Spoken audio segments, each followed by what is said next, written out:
Qu'est-ce que le marketing de réseau ou l'MLM d'ailleurs? Donc, c'est un sujet qu'on a abordé qu'on a commencé à toucher du doigt lors de notre dernière vidéo avec Dominique So. Salut Dominique. Bonjour Jérôme, bonjour à tous. Donc, merci d'être revenu avec nous aujourd'hui pour parler de ce sujet. Donc, le sujet de cette vidéo, toujours dans cette dynamique entrepreneuriat et finance, c'est le marketing de réseau. Donc un domaine que tu as cité dans la précédente vidéo pour parler de Ouais. revenus récurrents. Et c'est aussi un domaine qui fait un peu débat, voilà, parce que moi, je parle dans le milieu de l'entrepreneuriat. Quand j'entends parler de marketing de réseau, de MLM, souvent on dit, oh là là, attends, c'est un truc pyramidal, qu'est-ce que c'est? Donc, en gros, bah, toi qui travailles là-dedans, qui es un professionnel du marketing de réseau, est-ce Ouais. que tu peux nous dire, bah, c'est quoi et qu'est-ce que ce n'est pas également? Ouais, bien sûr. Puis d'abord, premier sujet, c'est super que tu développes cette idée-là parce que j'entends tellement de bêtises sur cet univers et quand tu prends un peu de recul sur ce qui est en train de se passer au niveau international, la France a 15 ans de retard sur ces idées-là. C'est sans doute, comme on dit, tu sais, quand on est un professionnel du milieu, on a une phrase à nous qui dit le marketing de réseau n'est pas parfait, il est juste meilleur. Et vraiment, j'invite tous les gens qui sont interpellés par ces sujets-là à faire leur job, c'est-à-dire, comme je l'ai fait moi il y a de nombreuses années, à creuser un petit peu le sujet. Donc d'abord, moi j'ai été salarié pendant 8 ans d'une boîte qui fonctionne en marketing de réseau, qui est une boîte de finance, qui existe encore aujourd'hui, qui a du coup qui a plus de 40 ans et c'est une société qui a mis tous ses concurrents à genoux parce que là où les concurrents n'ont pas traversé les crises, cette société a traversé la crise. Il faut savoir qu'il y a des gens dans le domaine de l'immobilier, il y a des gens dans le domaine de l'expertise comptable. Il y a vraiment aujourd'hui des modèles entiers qui se développent avec ça. Alors, quel est le débat? Le débat autour du pyramidal, c'est que on a le sentiment que parce qu'on travaille en réseau, on va prendre de l'argent à des gens qui rentrent dans le réseau. Donc, en fait, ça aussi, il faut bien faire la part des choses. Il y a des choses légales et des choses qui ne le sont pas. Je vois aujourd'hui tourner sur Internet, moi, des propositions de valeur qui sont proposées par des structures qui ne sont pas assez solides. Donc, le marketing de réseau avant tout, premier sujet, attention, avec quelle entreprise je vais bosser. On est ici en train de parler d'un modèle économique qui est simple au fond. Toutes les entreprises ont besoin de trouver des clients, qu'elles vendent des produits ou des services. Et donc, toutes les entreprises aujourd'hui sont organisées avec en général des services administratifs, services ressources humaines, services marketing, création des produits et des services. Et après, il y a un service commercial. Eh bien, le marketing de réseau, pour faire simple, c'est comme si une entreprise décidait d'externaliser son service commercial. Et plutôt en fait que d'avoir des charges fixes avec des salariés, des bâtiments, des succursales, elle va proposer à des indépendants de devenir partenaires de la maison mère, mais avec un contrat qui est un contrat libéral et non pas un contrat salarié. C'est juste ça, le marketing de réseau. Et à l'intérieur de ça, on va trouver donc une ribambelle de métiers. Et pour faire simple, tu citais marketing de réseau et MLM. En fait, c'est un peu galvaudé tout ça. C'est-à-dire que dans le marketing de réseau pro, il y a trois métiers. Les métiers de la vente directe, c'est pour ça qu'il y a souvent l'analogie avec, tu sais, cette réunion de tupperware un peu cheap. C'est vrai que ça, entre le mec qui dit je suis pilote de ligne chez Air France et celui qui dit je fais du marketing de réseau, on n'a pas le même brio. Tu vois, c'est un petit peu moins noble comme approche. Mais voilà, donc la vente directe, c'est un aspect. Ce n'est pas forcément l'aspect en 2021 sur lequel je pense qu'il faut qu'on aille. Mais en tout cas, la vente directe, ça existe. Et ça permet à des gens de se faire des compléments de revenus, de vendre à domicile, en salon, etc. Et il y a d'ailleurs une fédération de la vente directe qui encadre tout ça.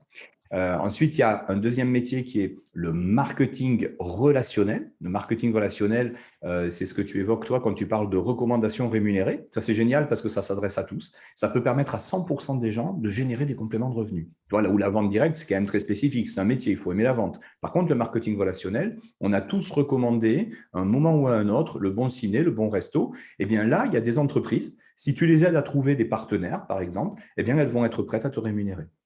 Donc, que font les gens? Ils prennent une licence de partenariat avec la société et avec cette licence de partenariat, ils ont la garantie que la société eh bien, va les rémunérer selon des règles qui concernent, voilà, qui sont fixées par l'entreprise.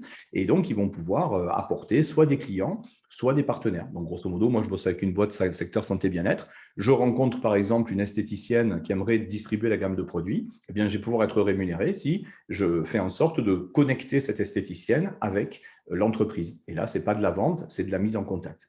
Et puis, il y a un troisième Alors, métier. juste pour rebondir là-dessus, ce qui est intéressant, c'est que finalement, c'est vrai que le marketing relationnel, on l'associe au marketing de réseau, mais c'est quelque chose qui fonctionne dans toutes les grandes boîtes où en fait, on fait de la cooptation, où par exemple, je suis salarié d'une entreprise, je vais recommander un contact à moi pour un poste qui vient de s'ouvrir.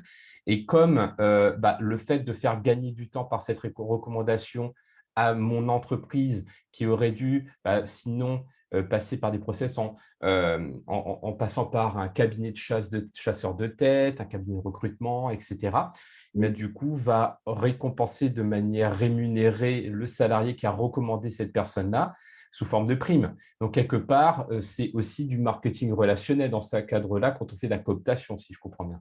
Mais carrément, au même titre que la vente directe, en fait, tu as plein de sociétés qui vendent, en fait. Donc, tu vois, il y a quelque chose d'étrange dans cette image, ces étiquettes qu'on a collées à ces métiers-là. Et alors, mieux que ça, le troisième métier, qui est ce qu'on appelle le MLM, ça veut dire marketing en multiniveau, c'est quelque chose de top. Moi, c'est ma spécialité. Qu'est-ce que ça veut dire? Ça veut dire qu'imaginons qu'on travaille ensemble.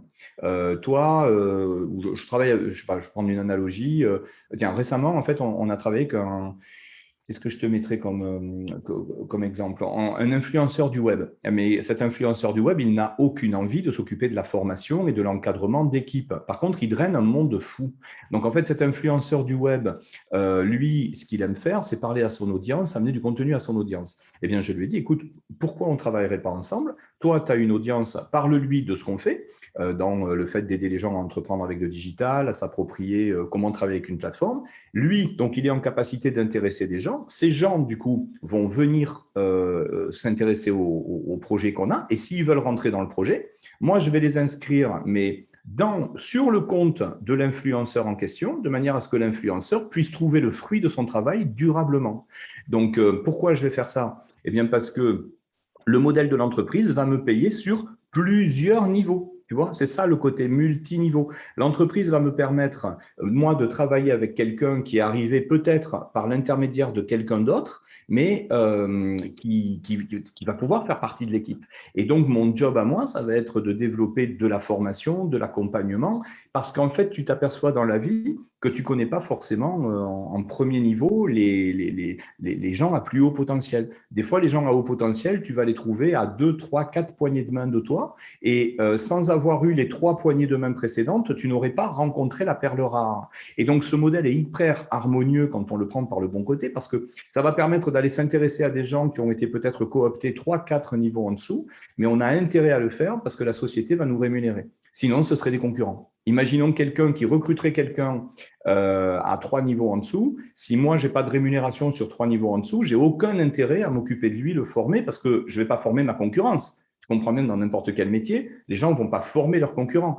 Par contre, l'intelligence de ces sociétés, c'est de permettre à quelqu'un qui connaît le job de pouvoir coopter quelqu'un d'autre par le biais de quelqu'un d'autre et tout d'un coup travailler à fond avec quelqu'un qui est peut-être à 3 niveaux en dessous de lui, qu'il n'aurait jamais rencontré si jamais il n'y avait pas eu cette chaîne de mise en relation, et de respecter et d'honorer les gens qui ont fait partie de la chaîne, parce que sans eux, on n'aurait pas trouvé ces gens-là. Donc, on est dans de la méritocratie.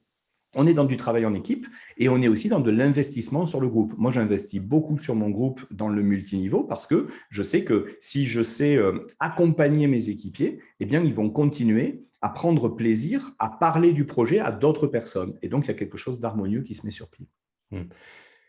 Donc là, dans ces modèles, dans ces 3 manières de travailler en marketing de réseau, que ce soit la vente directe, que ce soit du marketing relationnel ou que ce soit du multiniveau, autrement dit le MLM, eh bien, on fonctionne que sur une rémunération variable sous forme de prime. Et comme c'est pour ça que tu parles de méritocratie, c'est si je vends, je touche des commissions, mais si je ne vends pas, s'il n'y a pas de chiffre d'affaires généré, je n'ai pas d'intéressement là-dedans. Et c'est un peu aussi comme ça que fonctionnent des entreprises qui vont, comme tu disais, externaliser leurs solutions de vente avec des commerciaux qui paieraient que sous forme variable.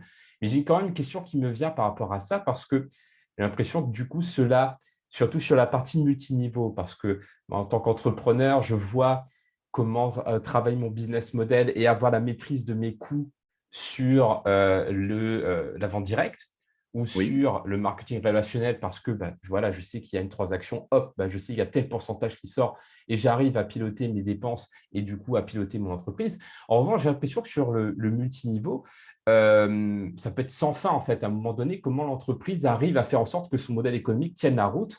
Parce que si elle rémunère tout le monde, en fait, à un moment donné, est-ce que ça tient, en fait?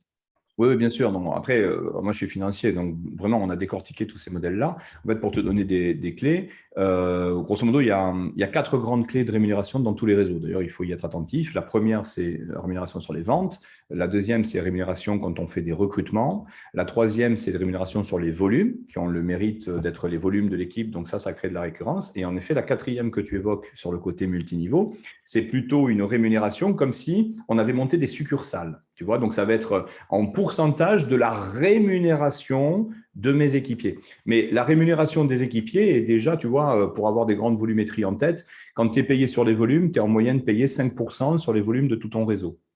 Et quand tu vas raisonner sur le multiniveau, tu vas être rémunéré en moyenne 15% des 5% du dessus. Donc, tu vois, ça fait 0,75%. Mais c'est les petits ruisseaux qui font les grandes rivières.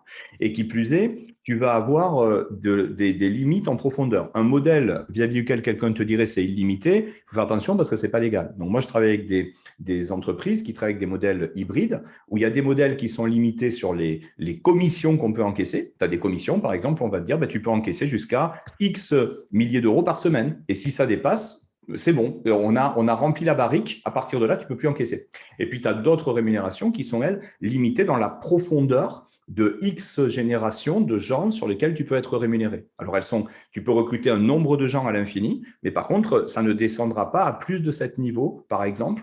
Donc, tout ce qui viendrait en dessous, tu n'aurais pas de rémunération en dessous. Mais disons que ça laisse déjà, aujourd'hui, tu as des gens qui peuvent gagner quelques milliers d'euros, dizaines de milliers d'euros ou centaines de milliers d'euros par mois avec ces activités-là. Donc, pour quelqu'un qui veut se lancer vraiment dans un modèle libéral, on va dire déplafonné au niveau des revenus, on a vraiment des choses à faire. Et il n'y a pas de risque parce que tu vois, d'abord, c'est limité, c'est cadré. Et puis, finalement, les pourcentages de pourcentage, c'est les fameux petits ruisseaux. Tu sais, c'est Paul Getty qui disait, je préfère 1% de l'effort de centaines de personnes que 100% de mon propre effort. La stratégie, c'est de se libérer physiquement de ce qui génère son revenu et de mettre en place ce réseau qui, au bout d'un moment, part tout seul, quoi, une fois qu'on l'a bien installé. Et tu disais justement qu'il y a peut-être des pièges à éviter, et c'est peut-être pour ça qu'on voit des scandales Oui. exploser, des arnaques, etc. Parce qu'il y en a aussi, malheureusement, mais comme dans toute industrie, finalement. Comment toi, qu'est-ce que tu conseillerais pour éviter certains pièges et également, du coup, quels conseils, par quoi Ouais. commencer si on veut se lancer là-dedans? Toujours revenir au petit coin du bon sens. Donc, un secteur d'activité porteur. C'est pour ça d'ailleurs qu'on voit, il y a 2 gros secteurs d'activité qui marchent dans les réseaux. On a des superbes stats là-dessus. C'est la cosmétique et la nutrition, parce que c'est des produits qui vont générer de la récurrence. C'est des produits de consommation courante, hommes, femmes, jeunes, moins jeunes, monde entier, on est tous fabriqués pareil. Donc, des produits qui touchent à l'humain. Donc, des produits tangibles. Il y a un gros débat là-dessus. Éviter les produits digitaux, éviter les produits, parce que tout ça, il n'y a pas de réelle valeur derrière. Voyez, donc, monter un réseau uniquement, par exemple, sur des abonnements à des services en ligne, c'est très ambigu parce qu'en fait, c'est compliqué de causer la valeur. Par contre, sur des produits physiques tangibles, là, on comprend comment on partage la marge. Des entreprises qui ont au moins 5 ans, des entreprises qui ont pignon sur rue. Le vrai sujet, ce n'est pas la promesse du modèle économique. Le vrai sujet, c'est est-ce que le partenaire avec lequel je vais bosser, il a pignon sur rue, et puis surtout l'équipe de proximité. Moi, je bosse avec des entreprises internationales. Il n'y a que 2% des gens qui s'en sortent sans être encadrés parce que localement, il va falloir ensuite retraduire un petit peu culturellement tout ça. Donc, des gens de proximité qui vont avoir un intérêt sur votre développement et donc qui vont prendre à cœur de vous aider à marquer. Globalement, en fait, dans ces métiers-là, il vient un moment où on est payé que si on aide son équipe à gagner de l'argent. Donc, je trouve ça plutôt sain. C'est-à-dire 15% de zéro, ça fait zéro. Donc, si tu veux gagner ta vie, il faut que tu sois efficace dans le fait d'aider les autres à gagner la leur. Donc, vous allez trouver des gens qui vont avoir à cœur de vous accompagner. Et évidemment, on a des propositions pour vous dans ce domaine, si jamais ça intéresse certains d'entre vous qui nous regardez. Mm. Exactement. Donc, du coup, laissez-nous un commentaire si vous voulez en savoir plus, si c'est un sujet qui vous intrigue. Et également, bah, si vous voulez continuer à développer votre intelligence financière et entrepreneuriat, comme on le précisait dans les autres vidéos, il y a toujours Soft Skills Magazine spécial entrepreneuriat et finance qui est téléchargeable gratuitement. Je vous mets encore une fois le lien en dessous de la vidéo. Merci Dominique, c'était super enrichissant. Du coup, je repars avec plus une meilleure compréhension de ce sujet qu'est le marketing de réseau et le MLM, qui en fait partie du marketing de réseau, mais ce n'est pas le marketing de réseau. Et je te remercie pour cet éclairage. Avec plaisir et au revoir à tous. À bientôt.